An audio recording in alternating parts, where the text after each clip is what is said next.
This is a review for the RVLock keyless entry keypad. We actually had this same lock on our previous camper and we liked it so much that we decided to purchase it again for our new one. So these are all the items that come in the box. You have the key fob, you have the lock, you have the door handle, all the wiring is in there, and you really just have everything you need to install this except for like a drill or a screwdriver. They do give you instructions that are really easy to follow, so that is really helpful if you're not someone who's used to installing things like this. Overall, this took us maybe about 20 minutes to install. Again, it was pretty simple.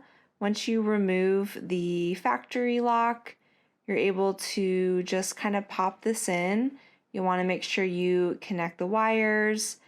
Take your time would be our biggest suggestion. You want to make sure you get it all in there correctly, and it's just going to take a minute, but be patient, and as you can see, it will eventually just fit right in there. You'll then need to screw in the holes to secure it onto the door. Make sure everything's working great. And then it's time to activate the keyless entry. So you'll hold in this button, it'll prompt you to set your code. Make sure it's working. And that's it. It really is a good looking lock. We actually had this one on our previous camper as well and really liked it. So that's why we chose to install it again for this current camper.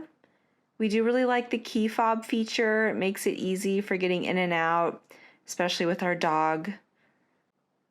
And finally, another feature we love is this magnetic key holder, so you can hide it away somewhere on your camper.